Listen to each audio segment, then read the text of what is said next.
So let's talk about the second shift, which is we need to understand how our illness thought patterns are being formed so that we can resolve them. And this is important. And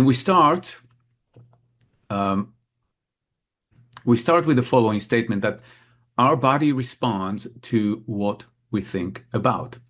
Again, our body responds to what we think about. It's such an obvious thing. I shouldn't really have to say it, but what I've learned from, again, working with people that many of us just don't really think about it in this way. But it becomes very clear when we look a little closer into this phenomenon, right? When you watch a scary movie, for example, I tend to avoid those, but when you watch a scary movie because you like that, your heart starts racing, your body is responding, even though you're in the comfort and safety of your own home, right? You're not out there experiencing this horror. And that's because your body is responding to the mental images that you're viewing, right? The movie that you're watching. But it doesn't have to be an external stimuli that activate this kind of biology or experience within our body. For example, when you think about your favorite food, your mouth begins to water, right? That is your body responding to your imagination, to your mental imagery, if you will. So what does that tell us? It tells us that our mental imagery, our imagination, our thoughts, perceptions, and beliefs, they can cause an immediate effect within our body. I mean, right away. And that's the mind-body connection in a nutshell, right? Something happens in our mind and we have a physical experience as a result of that. Now, when it comes to cancer, there are nearly always habitual mental patterns that we're running that are causing us to stress, that are unintentionally diminishing or hurting the functioning of our immune system, and that are actually letting cancer thrive because they render the body vulnerable. Our biology doesn't work in an optimal fashion, right? So then illness can more readily develop. So the body is vulnerable. And we can quickly take a deeper look at how this actually works. Now, I will say that you have a conscious mind, we all do, right? But we have a conscious mind, let's say it this way. We have a conscious mind that is logical and rational, which is our thinking mind. And it's the part of our mind that listens to me right now, analyzing, critiquing my words. To simplify things, let's say that the conscious mind is responsible for thinking. Now, we have a subconscious mind as well. And the subconscious mind is our emotional mind, and it is far more powerful. Our subconscious mind runs most of our bodily functions. For example, right now, your digestion is going on, your body temperature is regulated, you're breathing, your heart is beating. In other words, your subconscious mind is responsible for functioning. Okay? To understand just how much more powerful the subconscious mind, the emotional mind is in comparison to the conscious mind, it's helpful to understand that it processes 11 million bits of information per second, compared to only 40 bits per second of the conscious mind. If that's not impressive, let's do the math here, and you will realize that your subconscious mind is 275,000 times faster than your conscious mind. But, and this is an important but, as powerful as the subconscious mind is, it has one big flaw that we're going to take or use to our advantage. Okay, and that flaw is that it's entirely literal. In other words, your subconscious mind, as powerful as it is, it cannot tell the difference between actual events that are happening in front of us to events that you and me vividly imagine. It cannot tell the difference. Hence the us thinking about our favorite food and boom, the body is responding. Okay. And this is a point worth remembering because this flaw is really the key to hacking our biology and getting better treatment outcomes. The subconscious mind is it allows us this access point. And it's worth remembering that it has massive influence over our biology.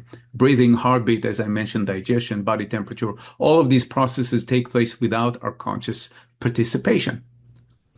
And more importantly, to our point, the subconscious mind also has influence in part over the functioning of our immune system. So it's not that it's the only part that governs our immune system, but it's got influence over it. And this is what we're going to utilize to our advantage. Okay? This flowing design, if you will, is how we intentionally engage and support the healing response within our body. That's how we activate it. The subconscious mind operates on beliefs.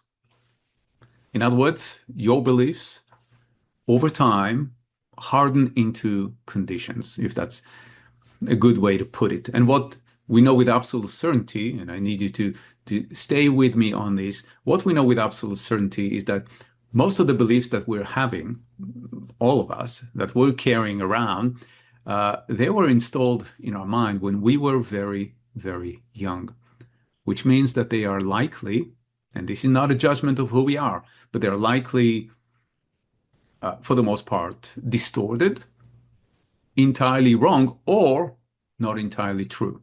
And that's because it's not because we are not smart enough or anything like that, but it's because when we were very young, our mental and emotional or psychological faculties, they were not yet fully developed. So we couldn't really exercise a lot of judgment around it. But here's the thing. Your subconscious mind, it doesn't know that, and it doesn't care. It doesn't know that these beliefs or perceptions are distorted and wrong, and it doesn't care. If it believes things deeply, it will proceed to act on these beliefs as if they are real, which means for us specifically that perhaps distorted beliefs bring about distorted conditions, in our case, illness. Now, based on my experience, again, 25 years, I can tell you that many cancer patients actually have very specific beliefs that create what I call illness thought patterns. So illness thought form an illness paradigm. And unless these thought paradigms are reversed, they will continue to diminish the functioning of our immune system and render our body vulnerable.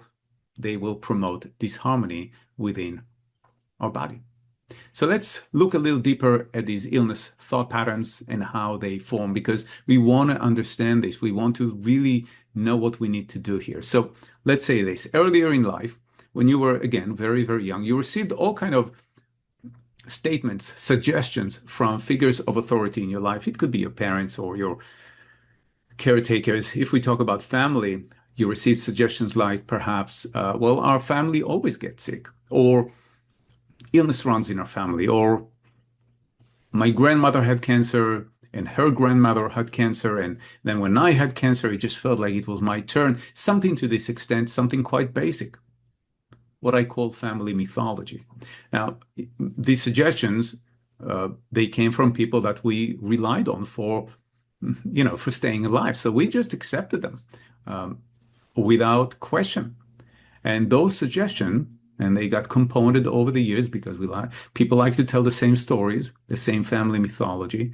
Over the years, they hardened into beliefs, and these beliefs began to shape our reality because our internal reality, because they started impacting or altering our biochemistry. Okay, they either set up a cascade of hormones that created abundance of health for us, or they set up a cascade of hormones that created additional stress and further suppressed our immune function. So eventually we'll reach the point where our immune system can no longer maintain optimal health, and that have allowed illness to more readily develop. Does that make sense? Hopefully that makes sense to you. So here's the bottom line. The bottom line is this. There are habitual thought patterns that got installed in your mind, in your subconscious mind, when you were very young. They programmed you without your knowledge or consent, if you will, for expressing health in a certain way. And if you don't reprogram these thought patterns from ill health back to health, then your subconscious mind will continue sabotaging our biology, our progress, our immune system, and our potential for healing and recovery. There is no in between for the mind. Either our subconscious mind is working to promote health or it works to diminish it. And if it's working to diminish it, You want to do something about it right away so that you can give yourself every possible edge and advantage to overcome this illness, right? And someone who did just that, I want to share uh, a past client story. Um, and this past client is Martha, who at 63 was diagnosed with lung cancer. And Martha was a very active person all her life with big social circle. But now, with this diagnosis and so much has changed, with an oxygen tank attached to her hip, she had to slow down. Her mobility was severely restricted as a result of that, and even standing for long periods of time became difficult, which meant that she wasn't really able to host her family as much as she wanted. And that had an impact. And mentally and emotionally, the change in her identity from an active and independent person who's the head of her family to now being a cancer patient, this kind of change was extremely hard for her to process and certainly to accept. Now, if we look back into Martha's childhood, it was complicated. Martha grew up in a very religious home. And this is not a criticism of religion, obviously, but in her words, it was an atmosphere that was full of tension. It was strict, it was rigid, it was domineering. And from a very young age, Martha said that she learned that bottling her emotions is safer than expressing them. And maybe it resonates with some of you. Martha never heard the word I love you. It was just not spoken, not expressed. She never felt safe enough to cry. And over the years, her grief accumulated like dust in a locked room until one day her lungs collapsed under the weight of it all. Now, in many ancient traditions, the lung is considered to be the home of unspoken sorrow, grief. And for Martha, every breath expressed that. Every breath became a struggle under the weight of her unprocessed pain and unexpressed pain, suppressed emotions. When we began working together, obviously she didn't know what to expect, but something somewhere inside her, something said or whispered, it is time. Time to speak what had been silenced. Time to feel what had been buried. Time to let the body exhale all that it's been holding, all those suppressed emotions for decades. And maybe that resonates with some of you as well. Session by session, Martha began to speak and release words that she had never really been able to reach before. She let herself be seen for the first time in decades, and she was finally ready to release this unheard cry of her mind and heart. In other words, her grief. And she cried and she raged, she remembered, and then she breathed. And not just air, but life. It really, I know it sounds poetic, but it's really the best way to describe it. And as the suppressed cry of her heart found its voice, something began to shift within her because healing didn't just happen in her body, it happened in her story. Again, this refers right back to shift number one, that we have to shift our view of cancer from a failure of a specific part of the body to a whole person event. So healing didn't just happen in her body, it happened in her story as well.